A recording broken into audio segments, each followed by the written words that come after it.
प्रिय मित्रों, जिस शख्सियत के विचार आप सुनने जा रहे हैं, उनकी सोच और उनके क्रांतिकारी विचार अंतर्राष्ट्रीय स्तर पर सराहे जाते हैं। डॉक्टर उज्ज्वल पाटनी भारत के प्रख्यात वक्ता और व्यक्तित्व विकास विशेषज्ञ हैं। प्रभावी भाषण और बोलने की कला पर आधारित इनकी किताब सफल वक्ता सफल व्यक्ति पूरे देश में हजारों ने पढ़ी है। इसी विषय पर इंग्लिश में great words win hearts Bharat ही नहीं बल्कि पूरे विश्व में सराही जा रही है। अद्भुत नेतृत्व क्षमता के धनी डॉक्टर उज्ज्वल पाटनी और उनकी टीम ने अपनी असाधारण उपलब्धियों हेतु विश्व कीर्तिमान रचकर उसे Guinness book of world records में दर्ज कराने का गौरव प्राप्त किया है। डॉक्टर पाटनी पेशे से डेंटिस्ट हैं। उन्होंने मानव संसाधन में MBA और राजनीति शास्त्र में MA किया है। वे मानव अधिकार और उपभोक्ता संरक्षण के भी विशेषज्ञ हैं। वे स्पीच गुरु के नाम से जाने जाते हैं। प्रभावी बोलने की कला, सकारात्मक सोच, बातचीत की कला, नेतृत्व जैसे विषयों पर वो शानदार सेमिनार और कार्यशालाएं लेते हैं। अपनी विलक्षण उपलब्धियों के कारण वो लगातार अंतर्राष्ट्रीय एवं राष्ट्रीय समाचार पत्रों, वेबसाइट व टीवी चैनलों पर फीचर किए जाते हैं। वह एकदम जमीन से जुड़े एक प्रैक्टिकल व्यक्ति की तरह सरलता और सहजता से बातें करते हैं। उनके विचार और संदेश कब आपके हृदय में गहरे उतरकर आपको प्रभावित कर जाएंगे, आपको पता भी नहीं चलेगा। वो कथनी में नहीं, करने में विश्वास रखते हैं। उनको सुनना एक अद्भुत अनुभव होता है। प्रभावी बोलने की कला और पब्लिक स्पीकिंग पर उनके सीडी हजारों लाखों लोगों के मन से मंच, माइक और भीड़ का भय हटा रहे हैं। वो अंधेरों के बीच रोशनी की किरण का कार्य करते हैं। डॉक्टर उज्ज्वल पाटनी के विचार सुनने का निर्णय लेकर आपने सफलता की दिशा में एक महत्वपूर्ण कदम बढ़ाया है। मेरी सलाह है कि आप पूरी एकाग्रता और तन्मयता से उनकी बातें सुनें। अपनी सारी पुरानी गलत धारणाओं और असफलताओं को अपने दिलो दिमाग से निकाल दें, क्योंकि उनके मौलिक और हृदय स्पर्शी विचार अब से कुछ ही पलों के बाद आपको सामान्य से विशिष्ट और विशिष्ट से अति विशिष्ट बनने की उज्जवल राह दिखाएंगे। अपने सपनों को पूरा करने और अपने परिवार को शानदार भविष्य देने के लिए आइए सुने प्रख्यात वक्ता, लेखक और विचारक डॉक्टर उज्ज्वल पाटनी को। Good morning, good afternoon, good evening, तीनों एक साथ इसलिए कह दिया ताकि आप जिस वक्त भी यह सीडी सुन रहे हो, मेरी दुआ आप तक पहुंच जाए। आज सुबह सुबह मैं एक वर्कशॉप ले रहा था।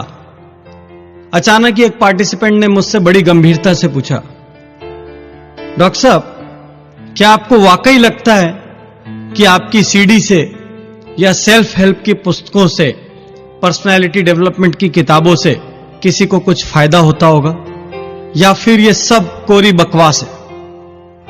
मैं सोच में पड़ गया, क्योंकि उसकी बात कुछ हद तक सही थी और कुछ हद तक गलत। मैंने उनसे कहा, मैं 100% आपसे सहमत हूं कि कोई भी स्पीकर, कोई भी मोटिवेटर किसी की जिंदगी नहीं बदल सकता। कोई भी किताब किसी की उलझन नहीं सुलझा सकती। कोई भी सारपूर्ण कहानी किसी को राह नहीं दिखा सकती, और कोई भी सलाह किसी की गलत आदत नहीं सुधार सकती। कोई भी किताब पढ़कर आज तक करोड़पति नहीं हुआ, क्योंकि सबसे महत्वपूर्ण उस पुस्तक को पढ़ने वाला, उस सलाह को सुनने वाला, उस सीडी को मनने वाला व्यक्ति है। यदि पाठक या श्रोता बदलना नहीं चाहता, तो कोई भी किताब, कोई भी सीडी किसी के अंदर कोई फर्क नहीं पैदा कर सकती। कोई भी पाठक किसी किताब को पढ़कर या सीडी को सुनकर सफल और धनवान नहीं हो सकता, क्योंकि पुस्तक या सीडी कोई ATM मशीन नहीं जिसमें बटन दबाओ और पैसे बाहर आ जाए। पुस्तकें हो या सीडी हो, प्रेरक हो या मोटिवेटर हो, ये सारे लोग सिर्फ आपको रास्ता बता सकते हैं। ये सिर्फ आपको राह दिखा सकते हैं। राह पर चलना आपको खुद को पड़ेगा। यदि आप बिस्तर से बाहर निकलकर पसीना नहीं बहाना चाहते, यदि आप दुनिया में गर्मी और बारिश झेलने की हिम्मत नहीं रखते, तो फिर सफलता आपके लिए बहुत ही कठिन और बहुत ही दुरूह होगी। यदि इस सीडी का असली मजा लेना है, यदि मेरी बातों का असली आनंद लेना है, तो मैं ज्ञानी हूं, इस धारणा को निकाल फेंको। एक बार एक शिष्य एक गुरु के पास गया। उसने उस गुरु से कहा, गुरुजी, मैंने दुनिया के अधिकांश शास्त्र पढ़े हैं, मुझे अधिकांश चीजें मालूम है, फिर भी मुझे किसी ने कहा कि आप मुझे ज्ञान की कुछ बातें दे सकते हैं, इसलिए मैं आपके पास आया हूं। गुरुजी ने कहा, बैठो। टेबल पर आमने सामने बैठे। गुरुजी ने एक नौकर को आदेश किया, चाय लेकर आओ। एक केटली चाय की आई, 2 कप गुरु और शिष्य के आमने सामने रखे गए।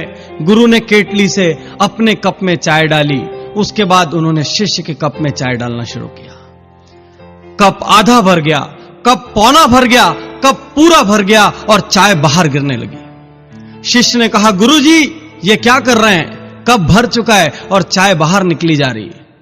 गुरु ने कहा, शिष्य, जिस तरीके से भरे हुए कप में और चाय आना संभव नहीं है, ठीक उसी तरीके से तुम्हारे भरे हुए दिमाग में किसी भी नए विचार के लिए कोई जगह नहीं। तो यदि तुमको जीवन में कुछ सीखना है, यदि मुझसे कुछ पाना चाहते हो, तो सबसे पहले अपना दिमाग खाली करके आओ। हम सब की सबसे बड़ी परेशानी यही है, हमारा दिमाग पहले से इतने सारे विचारों से भरा हुआ है। हम पहले से ही सोच लेते हैं अमुक बात से हमें कोई फायदा नहीं होगा, अमुक चीज बकवास है, और इसीलिए कोई भी बात ना तो हमें लाभ पहुंचा पाती है और ना ही हमारे जीवन में कोई सकारात्मक परिवर्तन ला पाती है। तो मित्रों, आप आगे मुझे जितनी भी देर सुने, जिन लोगों को बकवास लगे वो बकवास समझकर भूल जाएं, लेकिन जिन लोगों के मन में जरा भी अपने जीवन को बदलने की इच्छा है, जो लोग अपनी एक भी गलत आदत को बदलना चाहते हैं, जो लोग चाहते हैं कि सफलता उनके कदम चूमे, जो लोग ये चाहते हैं कि वो जिंदगी में और हीनता के साथ ना जिएं, उन सब के लिए मैं अपने दिल से निकली हुई लाइनें कहना चाहता हूं। और यदि इस पूरे सीडी में आपने 1 या 2 लाइनें या 1 या 2 विचार भी ग्रहण कर लिए, तो यकीन मानिए आपके जीवन में बहुत बड़ा परिवर्तन हो सकता है। क्योंकि बहुत बड़ा परिवर्तन लाने के लिए बड़े बड़े पोथी और शास्त्र पढ़ने की जरूरत नहीं है। बहुत बड़ा परिवर्तन कभी कभी मात्र एक विचार के माध्यम से आ सकता है। मित्रों, यदि जीवन में सफलता पाना है, यदि जीवन में आगे जाना है, तो जिंदगी की प्राथमिकताएं तय करनी होगी। आपको यह तय करना पड़ेगा कि सबसे पहले आप क्या पाना चाहते हैं और किस दिशा में जाना चाहते हैं। यदि दिशा तय नहीं होगी तो जीवन में कोई भी उपलब्धि हासिल करना मुश्किल होगा। यह भी हो सकता है कि आप गैर जरूरी और गैर वाजिब कार्यों में अपना सारा समय बिता दें और जो वास्तविकता में महत्वपूर्ण कार्य थे उनके लिए आपके पास समय ही ना हो। एक प्रेरक ने एक कांच का बर्तन अपने हाथ में उठाया और ढेर सारे उपस्थित जन समूह के बीच सब लोगों को दिखाया। उस प्रेरक ने उस कांच के बर्तन में पत्थरों के बड़े बड़े टुकड़े डाले और वो बर्तन भर गया। प्रेरक ने उपस्थित लोगों से पूछा, क्या इस बर्तन में कुछ और आने की जगह है? उपस्थित लोगों ने जवाब दिया, नहीं, इसमें कुछ भी और नहीं आ सकता क्योंकि ये पूरा भर चुका है। प्रेरक ने कुछ नहीं कहा। प्रेरक ने छोटे आकार के कंकड़ उठाए और बर्तन में डालना शुरू किया। धीरे धीरे ढेर सारे कंकड़ उस कांच के बर्तन में पत्थरों के बीच अपनी जगह लेते चले गए। फिर से प्रेरक ने पूछा, क्या अब इन कंकड़ों के बाद और कुछ इस बर्तन में आ सकता है? अधिकांश ने जवाब दिया, नहीं, अब तो बिल्कुल भी गुंजाइश नहीं है, यह 100% भर चुका है।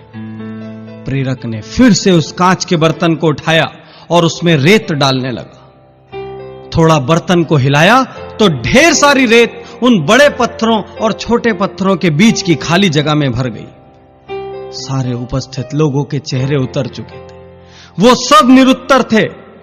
प्रेरक ने अंतिम बार फिर से कहा, क्या अब भी इसके अंदर कुछ आ सकता है? अब सारे लोग पूरी ताकत से कहने लगे, नहीं, भले ही अब तक हम गलत रहे हो, लेकिन अब तो हम गारंटी से कह सकते हैं कि इसमें कुछ भी नहीं आ सकता। प्रेरक ने फिर से कहा, मित्रों, सामान्य सोच से एक आध कदम आगे जाकर सोचोगे तो ही उत्तर मिलेगा। क्या फिर से अब इस बर्तन में और कुछ आ सकता है? उपस्थित लोगों ने 1-2 मिनट और लिया सोचने को और कहा, नहीं गुरुजी, हम पूरी तरह से समझ चुके हैं, इस बर्तन में कुछ भी और आने की जगह नहीं है। प्रेरक ने कोई जवाब नहीं दिया। चुपचाप पानी से भरा एक जग उठाया और उस कांच के बर्तन में पानी डालना शुरू किया। वह पानी बड़े पत्थर, छोटे पत्थर तथा रेत के बीच धीरे धीरे अपनी जगह बनाता चला गया। कुछ पानी उस रेत ने सोख लिया और धीरे धीरे उस बर्तन में ढेर सारा पानी आ गया। सारे उपस्थित लोग निरुत्तर थे। फिर उस प्रेरक ने कहा, मित्रों, जिस तरह से इस कांच के बर्तन में पहले बड़ा पत्थर डाला गया, फिर छोटे पत्थर और कंकड़ डाले गए, फिर रेत डाली गई, फिर पानी डाला गया, इसलिए सारी चीजें इसमें समा सकी। यदि इसकी जगह पहले पानी डाल दिया जाता और पत्थर डालते तो सारा पानी बाहर छलक जाता। यदि पहले रेत डाल दी जाती तो रेत से यह बर्तन भर जाता और इसमें बड़े पत्थर आने के लिए कोई जगह नहीं बचती। कहने का अर्थ यह कि यदि जीवन में कुछ पाना है तो हम सब के पास उतना ही समय है और उतने ही संसाधन है, दिन में सिर्फ 24 घंटे। इन 24 घंटों के लिए जिस भी व्यक्ति ने सही प्राथमिकताएं तय की होंगी, वह व्यक्ति जरूर सफल होगा। जो लगन से, पूरी ताकत से, पूरी मेहनत से डटेगा, जुटेगा, पसीना बहाने को तैयार होगा, वो जरूर सफल होगा। लेकिन जिसकी प्राथमिकताएं गलत होगी, उस व्यक्ति की सफलता के बारे में मैं बिल्कुल भी आश्वस्त नहीं। तो सबसे पहले आपको सोचने की जरूरत है कि जीवन में इस वक्त आपकी प्राथमिकताएं सही है कि नहीं। यदि प्राथमिकताएं सही हैं तो फिर आगे हम लगन की, दिशा की और दूसरे गुणों की बात करेंगे। यहां पर यह भी जरूरी है कि आप अब तक जहां भी हो, अब तक आपने जितनी भी असफलताएं झेली हो, अब तक संसार ने आपको जो भी लेबल दिया हो, उन सारे लेबलों को आप भूल जाएं और एक नई शुरुआत करने को तैयार हो। भले ही आपकी उम्र 30 साल हो, 40 साल हो या 50 साल हो, भले ही आपने आज तक कोई महत्वपूर्ण सफलता अर्जित की हो या ना की हो, फिर भी इसका अर्थ यह नहीं कि आप आगे सफल नहीं हो सकते। आप आज उठ सकते हैं, आप आज जाग सकते हैं, आप आज दुनिया के आपके बारे में जो भी नकारात्मक विचार हैं उनको गलत सिद्ध कर सकते हैं और आप नए सिरे से अपनी सफलता की गाथा लिख सकते हैं। एक वक्ता ने एक मीटिंग में 1000 रुपए का नोट निकाला, उपस्थित जन समूह को दिखाया और पूछा, इस नोट को कौन पाना चाहता है? सारे उपस्थित लोगों ने हाथ उठाया और कहा, हम पाना चाहते हैं, हम पाना चाहते हैं। उस वक्ता ने उस नोट को मरोड़ा, उस नोट को मसला और उसके बाद सब लोगों से पूछा, अब इस नोट को कौन पाना चाहता है? सारे उपस्थित लोगों ने फिर से हाथ उठाया और फिर से आवाजें आई, हम पाना चाहते हैं, मैं पाना चाहता हूं, मैं पाना चाहता हूं। फिर उस वक्ता ने उस 1000 रुपए के नोट को जमीन पर पटक दिया, उस नोट पर रेत डाल दी, मिट्टी डाल दी, फिर से पूछा, अब इस नोट को कौन पाना चाहता है? हैरानी की बात, अब भी वो सारे हाथ उठे थे और वो सारे उठे हुए हाथ उस 1000 के नोट को पाना चाहते थे। उस वक्ता ने 1000 रुपए के नोट की इस कहानी का, इस वृतांत का सार समझाते हुए कहा कि नोट चाहे मुड़ा हो, चाहे तुड़ा हो, चाहे हाथ में हो, चाहे जमीन पर हो, चाहे उस पर मिट्टी गिर गई हो, फिर भी आप सब इसे पाना चाहते हैं, क्योंकि 1000 का मूल्य 1000 ही होता है। ठीक इसी तरीके से जिंदगी में आप कैसी भी परिस्थिति से गुजर रहे हो, कितनी भी ठोकरें खाई हो, आपका मूल्य कोई नहीं कम कर सकता, बशर्ते आप अपना मूल्य सही आंकते हो।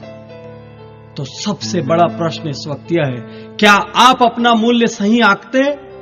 क्या आप अपने आप को हीन मानते हैं?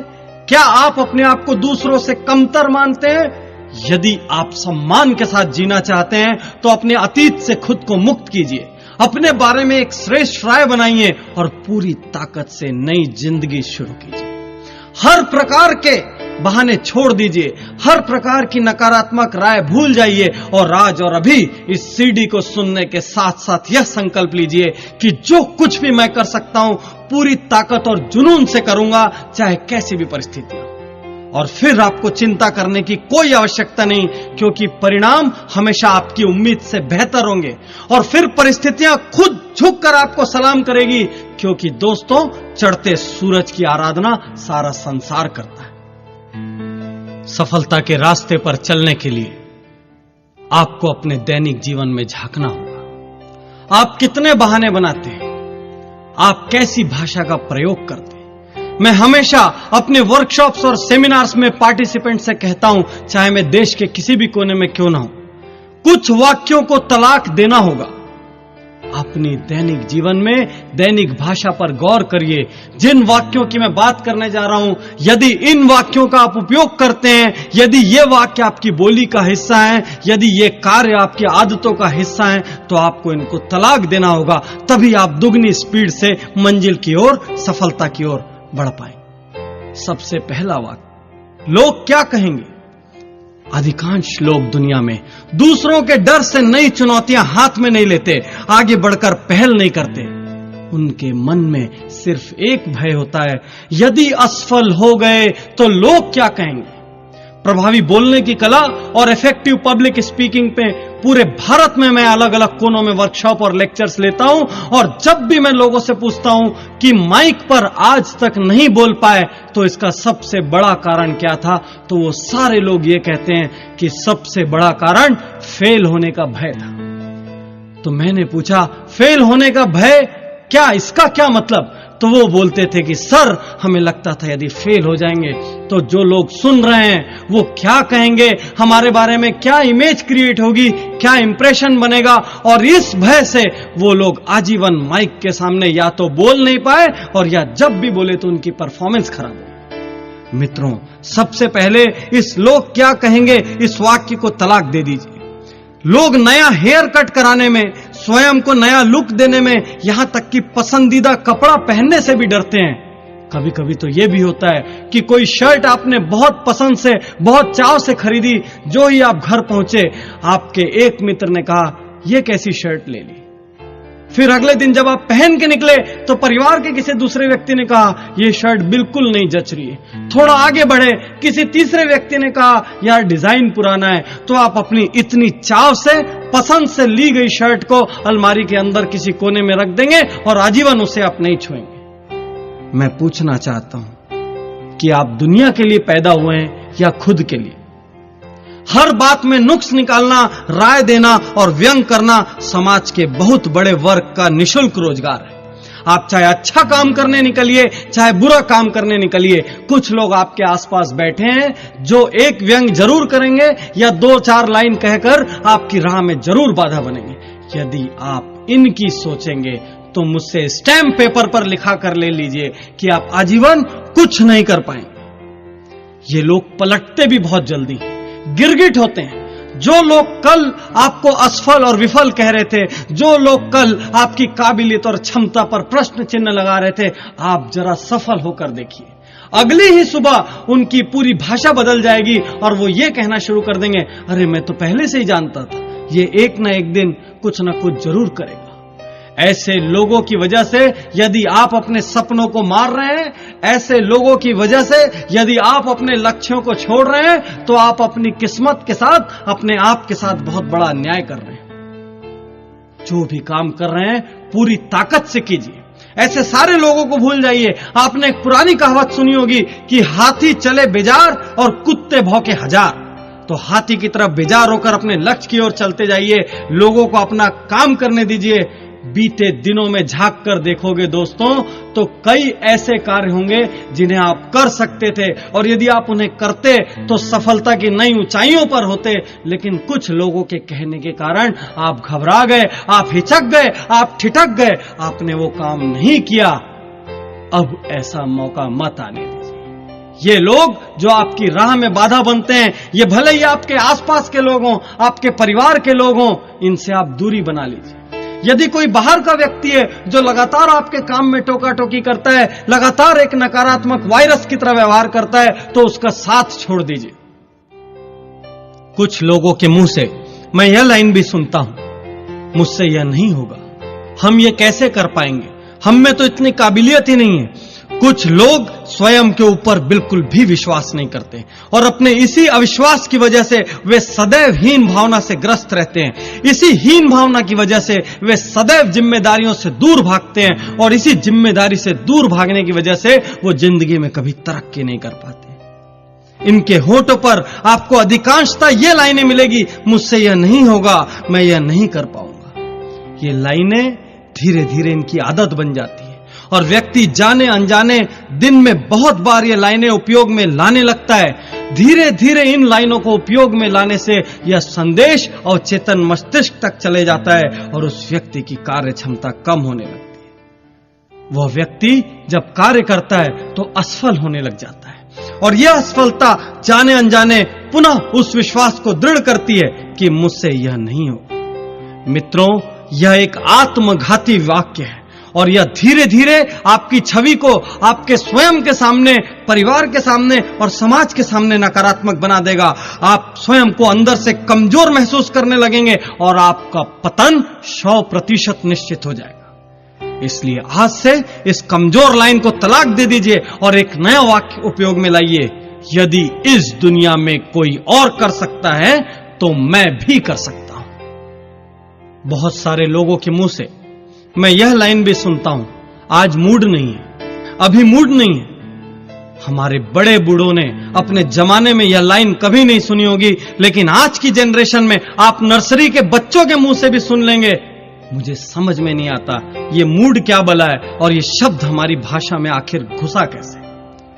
मैं आपसे एक सवाल करता हूं, आप सड़क पर जा रहे हैं और कोई कुत्ता आपको काटने दौड़े तो क्या आप कुत्ते से यह कहने का साहस कर सकते हैं, आज मेरा भागने का मूड नहीं है इसलिए मुझे काट लो?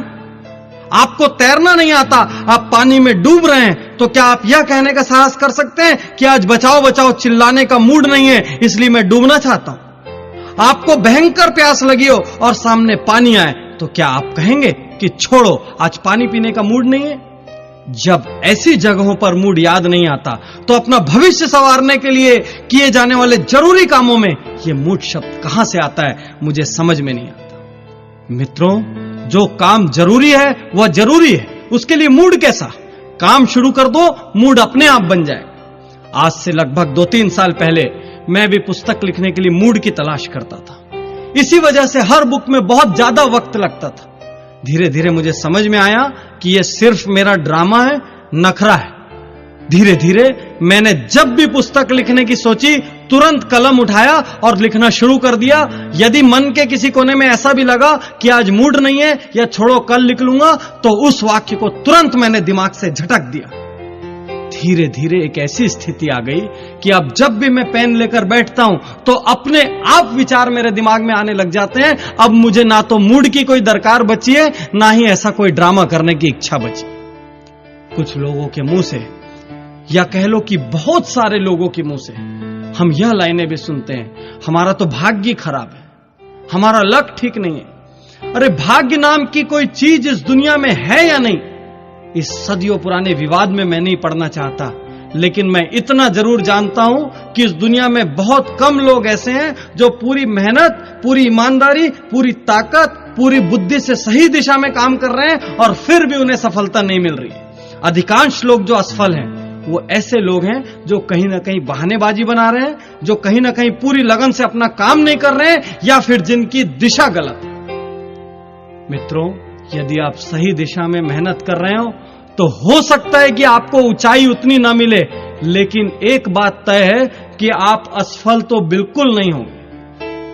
भाग्यवादी लोगों से मैं एक बात और कहना चाहता हूं कि भाग्य चाहे अच्छा हो या बुरा, मेहनत तो दोनों स्थिति में करनी पड़ेगी। क्योंकि यदि भाग्य अच्छा है और आपने मेहनत चालू रखी तो आपको डबल सफलता मिलेगी, और भाग्य यदि खराब है और आपने मेहनत चालू रखी तो आपकी असफलता का प्रतिशत कम हो जाए। किसी भी सूरत में मेहनत का महत्व कम नहीं होता। डटना तो हर हाल में होगा, जुटना तो हर हाल में होगा। इसलिए मैं आपसे सीधी सीधी और खरी खरी बात कहता हूं कि बैठकर रोने की बजाय, किस्मत चमकने का इंतजार करने की बजाय, ज्योतिषियों का चक्कर लगाने की बजाय, हवन पूजा पाठ और कर्मकांड कराने की बजाय, उंगलियों में अलग अलग रंगों के पत्थर पहनने की बजाय उठिए, बाहर निकलिए, पसीना बहाइए, पूरी ताकत और समर्पण से अपने कार्य में जुट जाइए। भाग्य को अपना काम करने दीजिए और आप अपना काम कीजिए। आप देखेंगे कि धीरे धीरे अपने आप भाग्य और परिस्थितियां आपके अनुकूल होने लग जाएगी। यदि आप बार बार अपनी भाषा में यह भाग्य शब्द का प्रयोग कर रहे हैं तो ज्यादा संभावना इस बात की है कि आप बहानेबाजी कर रहे हैं और अपने भविष्य को धोखा दे रहे हैं। ढेर सारे लोगों के मुंह से यह लाइन भी सुनने में आती है, कल कर लूंगा, परसों कर लूंगा। कुछ लोगों को जब भी जिम्मेदारी का काम बतलाया जाता है वो तुरंत कहते हैं तबीयत ठीक नहीं लग रही है, आज व्यस्त हूं। खास बात यह है दोस्तों कि ऐसे लोगों का कल कभी नहीं आता।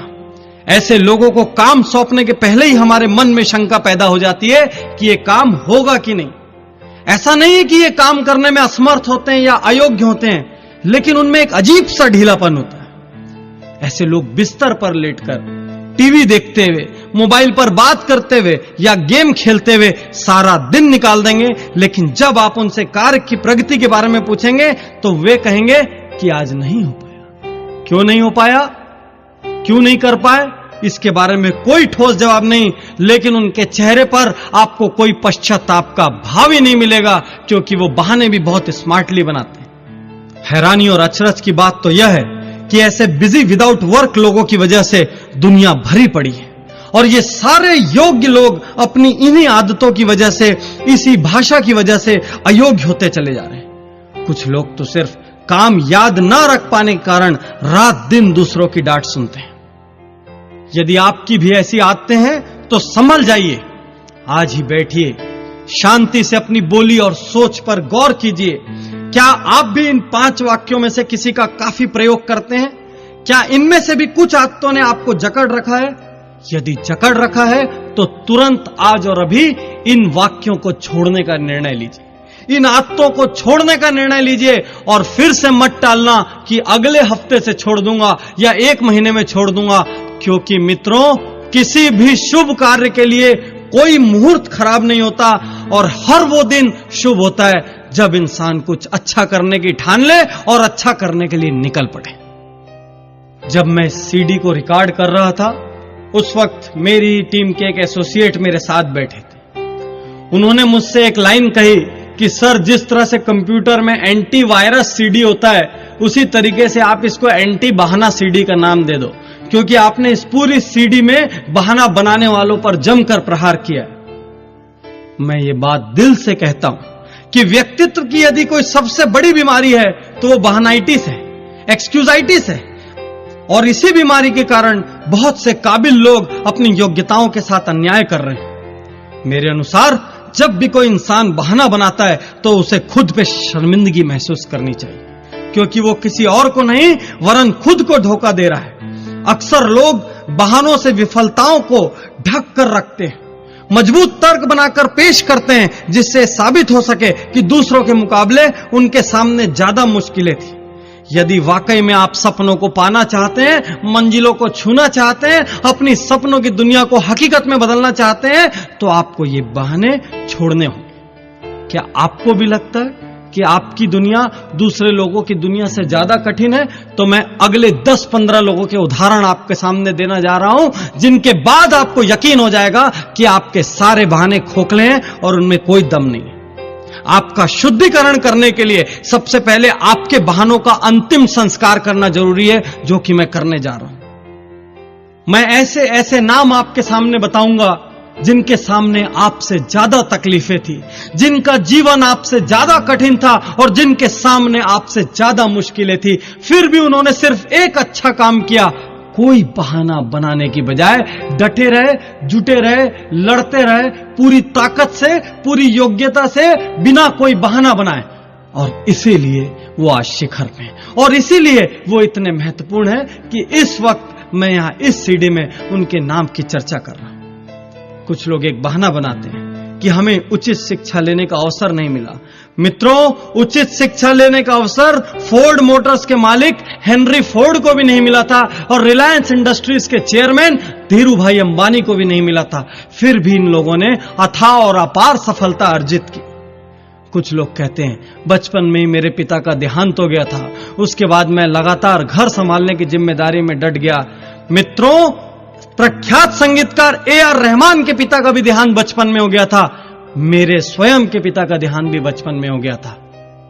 लेकिन हम में से कोई भी इन बहानों का सहारा नहीं लेता। कुछ लोग यह भी बहाना बनाते हैं कि मैं अत्यंत गरीब घर में पैदा हुआ हूं, इसलिए मुझे मौके नहीं मिले। कैसी बात कर रहे हो आप? देश के अधिकांश सफल लोग गरीब घरों में ही पैदा हुए थे। किसी और का नाम न लें तो पूर्व राष्ट्रपति एपीजे अब्दुल कलाम इतने गरीब घर में पैदा हुए थे कि उनकी शिक्षा का खर्च भी दूसरे लोगों ने वहन किया था। कौन सा बहाना बनाएंगे आप? कौन सा बहाना बनाएंगे आप? मैं आपके सारे बहानों की सर्जरी कर दूंगा। कुछ लोग कहते हैं मैं बचपन से लगातार अस्वस्थ रहता था। अरे ऑस्कर विजेता अभिनेत्री मर्ली मेटलिन भी बचपन से बहरी थी और अस्वस्थ थी। कुछ कहते हैं कि मैंने साइकिल पर घूमकर आधी जिंदगी गुजारी। तो आप सुन लीजिए कि निरमा के करसन भाई पटेल जो आज करोड़पति हैं, अरबपति हैं, उन्होंने भी साइकिल पे निरमा बेचते हुए आधी जिंदगी गुजारी। कुछ लोग कहते हैं कि एक दुर्घटना में अपाहिज होने के बाद मेरी हिम्मत चली गई। तो आप जान लीजिए कि प्रख्यात नृत्यांगना सुधा चंद्रन के पैर भी नकली हैं। कुछ लोग कहते हैं कि बचपन से मेरी बुद्धि तेज नहीं थी। अरे आप यह जान लो कि थॉमस एल्वा एडिसन को बचपन में उनकी स्कूल से मंद बुद्धि होने के कारण निकाल दिया गया था और उस मंद बुद्धि व्यक्ति ने 40 से ज्यादा आविष्कार किए। कुछ लोग कहते हैं कि मैं इतनी बार हार चुका हूं कि अब हिम्मत नहीं बची। अब्राहम लिंकन का उदाहरण याद करो। 15 बार चुनाव हारने के बाद वह व्यक्ति राष्ट्रपति बना और इतिहास में स्वर्णाक्षरों में अपना नाम अंकित कर दिया। कुछ लोग कहते हैं मुझे ठीक से इंग्लिश नहीं आती। अरे आज के राजनेता लालू यादव को भी ठीक से इंग्लिश नहीं आती। वो हार्वर्ड और ऑक्सफोर्ड वाले लोगों के बीच में जाकर अपनी बात रखते हैं। कुछ लोग कहते हैं कि मुझे बचपन से परिवार की जिम्मेदारी उठानी पड़ी। स्वर साम्राज्ञी लता मंगेशकर को भी बचपन से परिवार की जिम्मेदारी उठानी पड़ी थी। यहां तक कि उन्होंने पहला गाना भी इसलिए गाया था क्योंकि उस दिन उनके घर में पैसों की सख्त जरूरत थी। कुछ लोग कहते हैं मेरी लंबाई बहुत कम है। तो देश के सुपरस्टार सचिन तेंदुलकर की भी लंबाई बहुत कम है। कुछ लोग कहते हैं मैं इंजीनियर बनना चाहता था लेकिन परिस्थितियां ऐसी हो गई कि मुझे मेरे मन की राह नहीं मिली, मैं व्यापारी बन गया। डेल कार्नेगी का नाम आपने सुना होगा, जिन्होंने how to win friends and influence people जैसी बेस्ट सेलर किताब लिखी है। वो फुटबॉल खिलाड़ी बनना चाहते थे लेकिन वो विश्व के सर्वाधिक लोकप्रिय और प्रख्यात लेखक बन गए। कौन सा बहाना बनाओगे आप? कैसा बहाना बनाओगे आप? मैं आपके हर बहाने की सर्जरी करने के लिए आपके सामने खड़ा हूं। कुछ लोग कहते हैं मैं अत्यधिक मोटा हूं, इस वजह से मुझे शर्म आती है। अरे मोटे हो तो मोटापा कम करो। अदनान सामी को देखो, इतना मोटा व्यक्ति था तब भी वो बहुत अच्छा गायक था और उसने एक दिन निर्णय ले लिया कि मुझे मोटापा कम करना है। तो उसने ऐतिहासिक रूप से अपना वजन कम करके दुनिया को दिखा दिया कि दृढ़ निश्चय हो तो सब कुछ संभव है। कुछ लोग कहते हैं मैं एक छोटी सी नौकरी करता हूं, क्या हो पाएगा? अरे धीरू भाई अंबानी, नारायण मूर्ति, ये सारे लोग छोटी छोटी नौकरियां करते थे। कोई कहता है मेरी कंपनी, मेरा व्यापार एक बार दिवालिया हो चुका है, अब मुझ पे कौन भरोसा करेगा? तो आप जान लीजिए कि जिस पेप्सी को आप बड़े चाव से स्वाद लेकर पीते हैं वह दुनिया की सबसे बड़ी शीतल पेय निर्माता कंपनी पेप्सी कोला 2 बार दिवालिया हो चुकी। कुछ लोग कहते हैं मैं डिप्रेशन में जा चुका हूं, मेरा नर्वस ब्रेकडाउन हो चुका है। तो आप जान लीजिए कि डिज्नीलैंड बनाने के पहले वॉल्ट डिज्नी का भी 3 बार नर्वस ब्रेकडाउन हुआ था। कुछ लोग उम्र का बहाना बनाते हैं, उम्र बहुत ज्यादा हो चुकी है।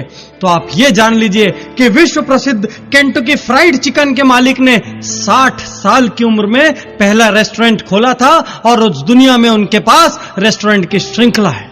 कुछ लोग कहते हैं कि मेरी उम्र कम है। तो आप सानिया मिर्जा को देखिए, इतनी कम उम्र में दुनिया के शीर्ष टेनिस खिलाड़ियों में आज उनका नाम शुमार है। कौन सा बहाना बनाएंगे आप? कुछ लोग कहते हैं मेरे पास एक बहुत ही बहुमूल्य आइडिया है लेकिन जहां भी जाता हूं कोई मेरे प्रस्ताव को स्वीकार नहीं करता, मैं हताश हूं, निराश हूं। आप जान लीजिए कि जेरोक्स की फोटोकॉपी मशीन के आइडिया को भी पहले ढेरों कंपनियों ने अस्वीकार किया था और परिणाम हमारे सामने है। आज हर गली में, हर ऑफिस में एक फोटोकॉपी मशीन है और वो आज किसी भी ऑफिस के लिए सबसे जरूरी चीजों में से एक।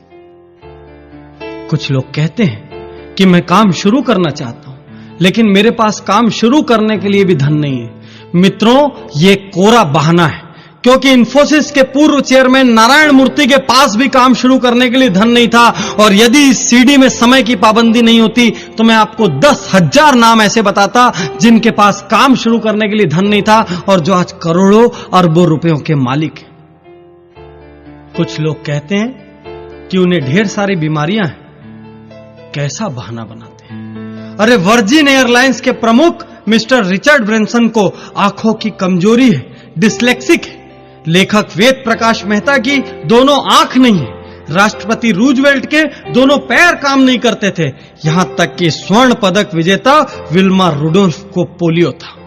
मित्रों, आप जितने भी बहाने सोच सकते हैं, मैं उनसे ज्यादा नाम आपको बता सकता हूं जिन्होंने उन मुश्किलों का हल ढूंढा है। कुछ लोग कहते हैं कि यह जरूरी नहीं कि जो प्रतिभा इन महानायकों के अंदर थी, जिनके नाम आप ले रहे हैं डॉक्टर पाटनी, वही प्रतिभा हमारे अंदर भी हो। तो मैं आप सब लोगों से कहता हूं कि यह भी जरूरी नहीं कि जो प्रतिभा आपके अंदर है वो इन महानायकों के अंदर हो। आप किसी और गुण के बल पर महारथी साबित हो सकते हैं। मैं ये यकीन से कह सकता हूं कि हर वह व्यक्ति सफल हो सकता है जो हार के लिए तैयार हो और सही दिशा में डट कर जुड़ जाए। हां, सफलता का प्रतिशत अपनी अपनी योग्यता के अनुसार कम या ज्यादा हो सकता है, लेकिन यह तय है कि असफलता हाथ नहीं लगेगी। और हां, इस सफलता की शुरुआत किसी बहाने से नहीं हो सकती। उसके लिए एक दमदार प्रयास की जरूरत है। लेकिन ये बहाने आपके सपनों की अर्थी जरूर निकाल सकते हैं। इसलिए अगली बार काम से जी चुराने के पहले, असफलता के डर से काम छोड़ने के पहले, जिम्मेदारियों से भागने के पहले यह जरूर सोच लेना कि आप किसका अहित कर रहे हैं। क्योंकि मित्रों, जीवन में आपने क्या खोया और क्या पाया, इसकी सिर्फ आपकी और आपकी जिम्मेदारी है। एक बात और कहना चाहता हूं कि यदि आप सोच रहे हैं कि कल कुछ खास हो जाएगा, भविष्य में कुछ जरूर कर लूंगा, तो मैं आपको बताना चाहता हूं कि भविष्य का आविष्कार नहीं होता। हर रोज जो आप करते हो उसी से भविष्य का निर्माण होता है। आप हर रोज जो मेहनत कर रहे हो वह अभी भविष्य में तब्दील हो रहा है, और आप हर रोज जो बहानेबाजी करके दिन गंवा रहे हो वह भी भविष्य में तब्दील हो रहा है। आपको चुनना होगा आप कैसा भविष्य चाहते हैं। एक कड़वी सी बात कहना चाहता हूं कि कल यदि आपके माता पिता आपके जैसी संतान होने पर अफसोस करें, कल यदि आपकी पत्नी आपके जैसा पति पाने पर अफसोस करे, और कल यदि आपका बच्चा आपको पिता कहने में अफसोस करे, तो इसके जिम्मेदार सिर्फ आप होंगे। आज आप जहां भी हैं, कल आप जहां भी होंगे, इसके लिए आप किसी भी और को जिम्मेदार नहीं ठहरा सकते। इसलिए आज, अभी और यहीं अपने सारे बहानों का अंतिम संस्कार कर दीजिए, अपने सारे नकारात्मक वाक्यों का अंतिम संस्कार कर दीजिए, और देखिए कल की सुनहरी सुबह एक बार फिर आपके लिए खुशियों के नए पैगाम लेकर आएगी।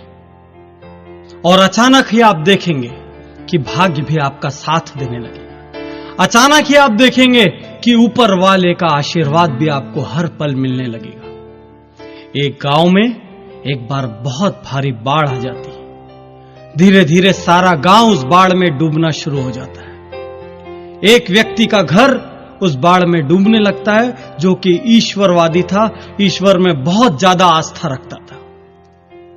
पानी धीरे धीरे ग्राउंड फ्लोर से फर्स्ट फ्लोर तक आता है और छत तक पहुंच जाता है। वो व्यक्ति दौड़कर छत पर चला जाता है अपनी जान बचाने के लिए। धीरे धीरे पानी छत में भरने लगता है। इतने में वहां एक नाव आती है और वो लोग उससे कहते हैं कि इस नाव में आ जाओ, जान बच जाएगी। वह व्यक्ति जवाब देता है, अरे मुझे नाव की कोई जरूरत नहीं, मेरी तो जान भगवान बचाएंगे, मैं उनका बड़ा प्रिय बंदा हूं। वह नाव आगे निकल जाती है। धीरे धीरे पानी और भरने लगता है। इतने में एक और नाव आती है। वो व्यक्ति कमर तक पानी में डूब चुका होता है। उस नाव से लोग फिर चिल्लाते हैं, अरे इस नाव में आ जाओ, कुछ ही मिनटों के भीतर तुम पानी में डूब जाओगे, तुम्हारी जान चली जाएगी। वो व्यक्ति फिर से वही जवाब देता है कि अरे मुझे तुम्हारी नाव की कोई जरूरत नहीं, मैं उस भगवान का प्रिय बंदा हूं, वही मेरी जान बचाएंगे। यह सुनकर वो लोग हंसते हैं और वो नाव भी आगे चली जाती है। पानी उस व्यक्ति की गर्दन तक आ चुका होता है। इतने में ऊपर से एक हेलीकॉप्टर आता है। उस हेलीकॉप्टर से सैनिक रस्सी फेंकते हैं, उस आदमी को चिल्लाते हैं, इस रस्सी को पकड़ो और ऊपर हेलीकॉप्टर में आ जाओ। वह मूर्ख फिर से जवाब देता है कि मुझे तुम्हारे हेलीकॉप्टर की कोई जरूरत नहीं, मेरी रक्षा करने के लिए तो खुद भगवान बैठे हैं। और कुछ ही मिनटों के बाद पानी में डूबने से उसकी मौत हो जाती है। वह व्यक्ति ईश्वर के दरबार में पहुंचता है, स्वर्गलोक में पहुंचता है, भगवान के सामने बड़ा झल्लाया हुआ, फनफनाया हुआ भगवान से कहता है, हे भगवान, तुमने मुझे धोखा दिया। मैंने सारा जीवन हर पल पूरी ईमानदारी से तुम्हारी आराधना की, और जब मैंने पहली बार कुछ मांगा मैं मरने वाला था, लेकिन तुमने मेरी जान नहीं बचाई। भगवान, तुमने मुझे बहुत बड़ा धोखा दिया। भगवान कहते हैं, अरे मूर्ख, तेरे घर जो 2 नाव और 1 हेलीकॉप्टर आया था वो मैंने ही भेजा था। मैं बहुत सारे अलग अलग रूप में तुझको बचाना चाहता था, लेकिन यदि तू ही नहीं बचना चाहेगा, आलस्य करके बैठा रहेगा, ठंडा होकर बैठा रहेगा, तो फिर मैं भी तेरी कोई मदद नहीं कर सकता। मैंने तुझे 3 बार बचने के रास्ते दिए, लेकिन तू स्वयं बचने के लिए कर्म नहीं करेगा तो मैं भी तेरी कोई मदद नहीं करूंगा, यह सच जान ले। तो मित्रों, सार यह है कि ऊपर वाला भी कर्मवीरों की मदद करता है। यदि आप हाथ पर हाथ रखकर भाग्य के भरोसे अपने घर पर बैठे हैं तो उठ जाइए, बाहर निकल आइए। जैसे ही आप मेहनत करना शुरू करेंगे, वैसे ही आप देखेंगे कि परिस्थितियां आपके अनुकूल होगी। वैसे ही आप देखेंगे कि ईश्वर की सत्ता की कोई अदृश्य शक्ति अचानक ही आपकी मदद को दौड़ पड़ेगी और आपके राह में आने वाली मुश्किलें कम होती चली जाएगी, संकटों के बादल छटने लगेंगे।